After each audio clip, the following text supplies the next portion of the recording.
Welcome welcome Ruby के kitchen में welcome. मेरे प्यारे प्यारे व्यूवर्स को मेरा प्यार भरा सलाम। आज हम बड़ा चटपट ज़बरदस्त से आलू चावल के पकौड़े बना रहे हैं, वो भी मेरे स्टाइल में। तो चलिए स्टार्ट करते हैं। अगर आपको मेरी वीडियोस अच्छी लगती है तो लाल सब्सक्राइब का बटन दबाएं। बराबर में ये बेल का जो आइकॉन है इसको दबाने से आपको मेरी रेसिपी सबसे पहले फ्री में देखने मिलेगी। वीडियोस अच्छी लगे थम्स अप दें। बेसिकली ये लेफ्ट ओवर चीज़ों से आराम से बन सकते हैं। देखिए ये हमारे अगले पिछले चावल है, 1 कप है। यहाँ हमारे पास 1 कप बॉइल्ड पोटैटोज है, उसको भी हम डाल देते हैं। और अब यहाँ हम डाल देंगे 2 टेबलस्पून हरा धनिया, 1 हरी मिर्च है और 1 लाल वाली मिर्च है। आपकी मर्जी है, आपको कम डालना हो, ज़्यादा डालना हो, बच्चों के लिए बनाना हो, ना डालना हो, ऑप्शनल है। चले तो ये डाल दिया, लेकिन रंग अच्छा लगेगा और प्यारा लगेगा और टेस्टी भी लगेगा। अब इसमें हम कुछ ड्राई स्पाइसेस डालेंगे। 2 टेबलस्पून भुना कुटा धनिया, 1 टेबलस्पून कुटी हुई मिर्चें, 1 टीस्पून ज़ीरा, 1 टीस्पून चाट मसाला का पाउडर यानी चाट मसाला, 1 टीस्पून नमक। ये चला गया। अब इसमें हम डालेंगे 1 टेबलस्पून लेमन जूस। ये चला गया। अब इसको हम ग्लव्स पहन के अच्छे से मसलेंगे। और यहाँ हमारे पास ऑयल रखा हुआ है जो कि हमने मीडियम पे गरम करने के लिए रख दिया है। तो अब हम इसको ज़बरदस्त तरीके से मसलेंगे।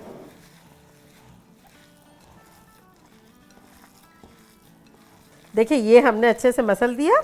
अब इसमें हम डालेंगे binding agent, 4 tablespoon cornflour, cornstarch यानी कॉर्न सूप बनाने वाला या अरारोट पाउडर, और 4 टेबलस्पून बेसन। तो ये चला गया इसमें।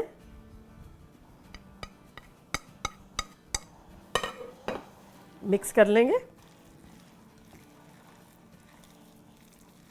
देखिए हमें एग्जैक्टली ऐसी कंसिस्टेंसी चाहिए। अगर आपको लगता है कि आपके चावल थोड़े गीले हैं या इस तरह, तो कोई भी चीज़ आप बाइंडिंग एजेंट डाल सकते हैं। आप चाहें तो थोड़ा सा कॉर्नस्टार्च डाल दें, चाहें तो आप बेसन डाल दें। तो चले अब हम इसकी छोटी छोटी टिकिया बना के इसमें डालना शुरू करते हैं। थोड़ा सा ऑयल लगा लेते हैं अपने हाथों में और अब छोटी छोटी पकौड़ियाँ टाइप की बनाएंगे। ये देखें इस तरह से करेंगे, ये सब दबाएंगे और ये डाल देंगे।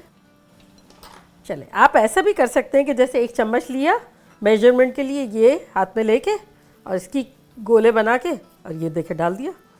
बस इतना सही करना है हमें, और तो कुछ करना नहीं है। अक्सर मुझसे कहा जाता है कि भाई रमज़ानों में इतने खर्चे हो जाते हैं, इतनी महंगाई हो जाती है, तो आप कुछ ऐसी चीज़ बताएं जो कि अफोर्डेबल हो या बड़े क्राउड को प्लीज़ कर सकें। तो ये देखें, ये एक बड़ी अच्छी सिंपल सी चीज़ है। आप इसको बड़े आसानी से बना सकते हैं। आपके लेफ़्ट ओवर जो भी चावल रखे हुए हो उसको आप बॉयल्ड आलू करके डालें, अपनी मर्ज़ी के स्पाइसेस डालें और फिर ज़बरदस्त से ढेर सारे से बन जाएंगे। चले ये हमारा लास्ट भी चला गया। बस अब इसको सुनहरा सुनहरा होगा तो तलने की, बेचारा बनने में इजी, इंग्रेडिएंट इजी, तलने में इजी और खाने में मज़ेदार और क्राउड प्लीजिंग। तो बस इसका वेट कर रहे हैं हम। 10 मिनट के अंदर अंदर ये बड़े अच्छे से सुनहरे सुनहरे हो जाएंगे। देखिए 5 मिनट हो गई इन सबको फ्राई होते हुए। अब हम आसानी से इसको डाल सकते हैं अंदर और उलट पुलट सकते हैं क्योंकि ये अच्छे खासे फर्म हो गए हैं। ये ऊपर से क्रिस्पी होंगे और अंदर से नरम, बहुत अच्छे लगते हैं। बस अब हम इसको 30-40 सेकंड में निकाल लेंगे। ये ऑलमोस्ट हम तल रहे हैं इसको 12-13 मिनट तो हो गई है। चले इसको अब हम निकालते हैं।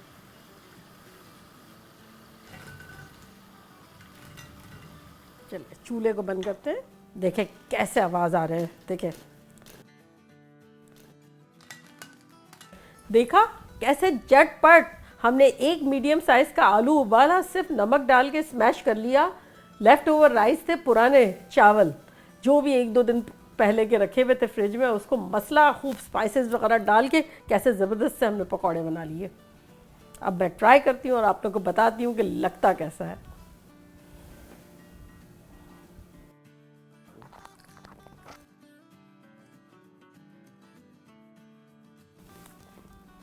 ख़तरनाक है। वजह क्या है पता है? इसमें जो हमने कुटा हुआ धनिया डाला ना, उससे लग रहा है या तो दाल के हैं या दाल के साथ कीमे के हैं, कुछ है। वो बहुत ज़्यादा इम्पोर्टेंट है, कुटा हुआ भुना हुआ धनिया, उससे ऑसम लग रहा है। ये देखें, आप लोग को यकीन नहीं आएगा ये कैसा लग रहा है। चलिए जल्दी जल्दी जाएं, जाके बनाएं, मज़े करें और मज़े करवाएं। चलती हूँ, दुआओं में याद रखिएगा। इंशाल्लाह फिर लौट के आऊँगी सिंपल ज़बरदस्त फन रेसिपी के साथ। लव यू ऑल, बाय, अल्लाह हाफिज़।